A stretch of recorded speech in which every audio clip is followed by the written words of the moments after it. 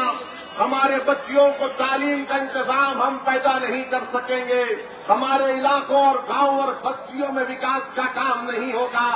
آپ کو شہری بننا پڑے گا, ووٹر نہیں بلکہ سٹیزن وتھ رائٹس بننا پڑے گا, تاکہ ہم وہ تمام حقوق کو حاصل کر سکیں جو دوسرے سمودایوں کو حاصل ہے. آج اگر آپ ووٹر بن کر صرف یہی سمجھیں گے کہ مجھے ان کو ووٹ دینا ہے,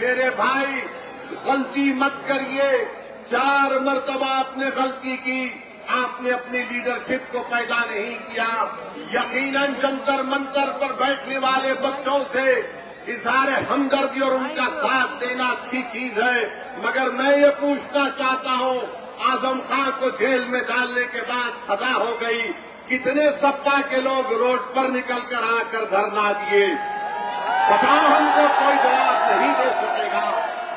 عتیق کو پولیس کسٹڈی میں گولی مار دی گئی, کوئی احتجاج بلند نہیں کیا جاتا. ایسے کتنی مثالیں میں تمہارے سامنے رکھ سکتا ہوں. میرے عزیز دوستوں اور بزرگوں, آج آپ دیکھ رہے ہیں کہ اتر پردیش میں بی جے پی کی سرکار ہے.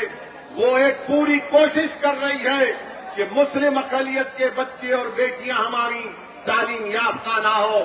اسی لیے جوہر یونیورسٹی کو ڈیمالش کرنے کی, توڑنے کی نوٹس دی جاتی ہے. اس بات کا یقین کر لیجئے کہ B J P R S S کی ہندوتوا کی آئیڈیالوجی نہیں چاہتی کہ بھارت میں مسلمان طاقتور بنے. یہ کمزور کرنا ہم کو چاہتی ہے. تو میں آپ سے اپیل کر رہا ہوں کہ متحد رہیے. اور پھر ہم نے دیکھا کہ سماجوادی پارٹی کے نیتا اکھلیش نے سوشل میڈیا پر لکھا کہ جوہر یونیورسٹی کی ان تمام بلڈنگز کو ریگولرائز کر دیا جا سکتا ہے. اکھلیش یادو نے قانون کا حوالہ دیا, کہا کہ 1973 کا اتر پردیش نگر وکاس ادھینیم, اس کے تحت جوہر یونیورسٹی کو ریگولرائز کر دیا جا سکتا ہے. میں پوچھنا چاہ رہا ہوں سپا کے چمچوں سے, میں پوچھنا چاہ رہا ہوں سپا کی غلامی کرنے والوں سے, میں پوچھنا چاہ رہا ہوں اکھلیش یادو سے کہ تم تو مکھیہ منتری 2017 تک تھے, تم نے جوہر یونیورسٹی کو ریگولرائز کیوں نہیں کیا؟ اگر 1973 کا قانون تھا تو تم نے کیوں نہیں کیا؟ تو سپا کے لوگ بولیں گے نہیں, اعظم نے ہم سے نہیں کہا تھا. تو اعظم جو کہیں گے تم وہ کرو گے. 5 سال تم مکھیہ منتری تھے, 1973 کا قانون کو تم نے استعمال نہیں کیا. اگر تم استعمال کرتے تو آج وہ یونیورسٹی کو نوٹس نہیں دی جاتی تھی.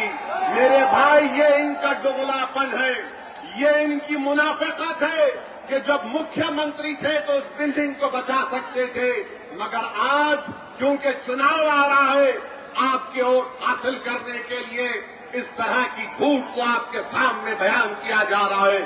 میرے عزیز دوستوں اور بزرگوں، پھر آپ کو ہم یہاں پر مجھے شوکت صاحب ذمہ داروں سے ملے اور بعض لوگ شکایت کیے کہ اسد صاحب ایسا کرتے ہیں۔ یاد رکھو یہ مراد آباد کی سرزمین ہے۔ 13 اگست 1980 کو کیا ہوا تھا؟ نوجوانوں، میری اس بات کو اپنے ذہن میں یاد رکھو، اپنے دماغوں میں، دلوں میں قلم بند کر لو کہ 13 اگست 1980 کو مراد آباد کی عیدگاہ کی گراؤنڈ پر جب لوگ خوشی خوشی عید الفطر کی نماز پڑھنے آئے تھے، 40,000 لوگ نماز پڑھنے آئے تھے، ان پر پی ایس ای کی طرف سے گولیاں برسا دی گئیں۔ جلیان والا باغ میں اتنے لوگ انگریزوں نے نہیں مارے، جنرل ڈائر نے اتنے لوگوں کو نہیں مارا تھا جلیان والا باغ میں۔ اس سے زیادہ مراد آباد کی عیدگاہ پر مسلمانوں کا خون اس زمین پر گرا، ان کو شہید کر دیا گیا۔ بتاؤ اس وقت اسد الدین اویسی کہاں تھا؟ بتاؤ اسد الدین اویسی پر انگلی اٹھانے والوں، میری عمر 11 سال کی تھی جب 13 اگست 1980 کو ہوا۔ بتاؤ تم اس کا کیا جواب دو گے؟ جنہوں نے اپنے خاندان پریوار کو کھو دیا، جنہوں نے اپنی ماں کو کھو دیا، آج آپ ہم کو انگلی اٹھا کر ہم پہ الزام لگاتے ہیں۔ ارے تم کھلا بول دو کہ تم سماجوادی پارٹی اور کانگریس کی چمچا گیری کرنے کی قسم کھائے ہو زندگی بھر۔ تو مسلم نوجوانوں کو ان کا مستقبل خراب کرنے کی قسم کھائے ہو۔ بتا دو تم، بتاؤ تم نے کیا حاصل کیا؟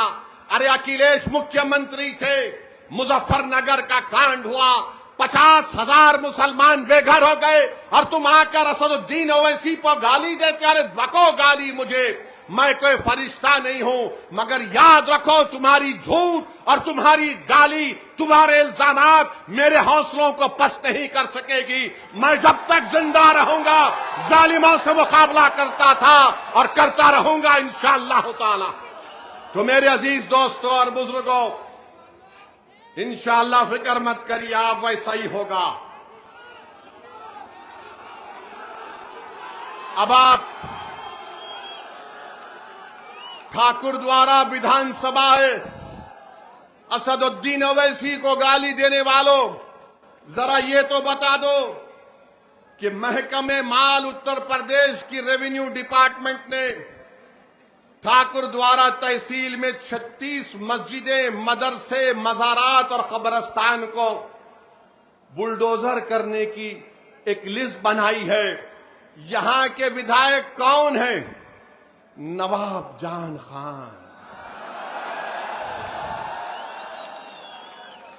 یہ کیا کر رہے ہیں؟ کیا کر رہے ہیں؟ 36 قبرستان کو، مسجد کو، کچھ تو بولو۔ ارے اگر لڑ نہیں سکتے تو کم سے کم زبان کو تو جنبش۔ ہم اتر پردیش کی سرکار سے پوچھنا چاہتے ہیں، مکھیہ منتری بابا سے، ذرا یہ تو بتا دو کہ اگر 100 سال سے کوئی مسجد، درگاہ، خانقاہ، مزار ہے تو کیا وقف با یوزر کا قانون نہیں ہے؟ بتاؤ تم کس بنیاد پر نوٹس دے رہے ہو؟ کیا بھارت میں ایڈورس ہے؟ مگر ہم نے اپنے آنسو کو بہایا، مگر ہمارے حوصلوں کو ہم نے پست ہونے نہیں دیا، کیونکہ ظلم کرنے والوں، سنو آر ایس ایس والوں، تمہارے پاس اقتدار کی طاقت ہے، تمہارے پاس ہر چیز ہے۔ ہم غریب اور مظلوموں کے پاس اگر کوئی طاقت ہے، یہ 2 ہاتھ ہے اور اللہ ہے، یہ 2 ہاتھ ہے اور اللہ ہے۔ ہم ہر بار اللہ کے سامنے اپنی بات کو رکھ رہے ہیں۔ انشاءاللہ تعالی جب نمرود اور فرعون کا اقتدار نہیں رہا تو تمہارا اقتدار کہاں رہے گا؟ جب یزید پلید ہو گیا تو تمہارا ظلم کہاں پر رہے گا؟ تم ظلم کر رہے ہو، تم سمویدھان کے دائرے میں رہ کر حکومت نہیں کرنا چاہتے ہو۔ میرے عزیز دوستوں اور بزرگوں، انشاءاللہ تعالی آپ دیکھیں گے کہ آنے والے چناؤ میں اتحاد المسلمین آپ کی دعا، آپ کے اتحاد کی طاقت اور آپ کے سیاسی شعور کے بلبوتے پر ایک عظیم الشان کامیابی سے ہمکنار ہوگی انشاءاللہ تعالی۔ اور پھر ہم کو بتایا گیا کہ مراد آباد میں کوئی گورنمنٹ کا میڈیکل کالج بھی نہیں ہے۔ بتاؤ بابا کیسے علاج ہوگا غریبوں کا؟ مراد آباد میں MRI کی مشین نہیں ہے۔ یہاں پر 9 سرکاری سلاٹر ہاؤس تھے، ان تمام کو بند کر دیا گیا۔ آخر گوشت کا جو کاروبار غریب کر رہا ہے اس سے بی جے پی اتنا نفرت کیوں کرتی ہے؟ بھارت سے ایکسپورٹ ہو رہا ہے بیف اتر پردیش سے، تو نہ مودی کو تکلیف نہ بابا کو تکلیف، مگر ایک چھوٹا غریب آدمی اپنا گوشت کا کاروبار کرتا ہے تو غریبوں سے دشمنی ہے، دولت مندوں سے ہمدردی ہے مودی اور بابا کو۔ میرے عزیز دوستوں اور بزرگوں، پھر ابھی آپ کے سامنے کہا گیا کہ مراد آباد سمارٹ سٹی میں ڈیولپمنٹ کا کام جو دعوے کرتی ہے، مگر بتاؤ کرولا میں جامع مسجد اور پرانے شہر میں وکاس کا کام کیوں نہیں کرایا گیا؟ سمارٹ سٹی کا پیسہ کہاں چلا گیا؟ میرے عزیز دوستوں اور بزرگوں، یہ سچائی میں آپ کے سامنے رکھ رہا ہوں، اور میں اتر پردیش کے مکھیہ منتری سے پوچھ رہا ہوں کہ رام مندر میں یہ چوری کیسے ہوئی بابا؟ یہ چوری کیسے ہوئی؟ چمپک کو آپ نے چھوڑ دیا، 8 کو پکڑ لیا۔ بتائیے آپ، دھوکہ دیا گیا تھا آستھا آستھا کہہ کر، ارے اصلی آستھا ان کی نوٹ میں ہے، پیسے میں ہے۔ لوٹنے کے لیے سب تمام کام کیا گیا۔ آج آپ دیکھ رہے ہیں کہ قدرت ان لوگوں کو کیسے بے نقاب کر رہی ہے، کیسے ان کے تمام گندے عزائم کو قدرت عوام کے سامنے لا رہی ہے۔ اس کو چھپانے کے لیے مسجد کا مسئلہ اٹھایا جاتا ہے۔ اب تیار ہو جائیے، بابا اپنی زبان سے بولیں گے 80-20 کا کھیل ہوگا۔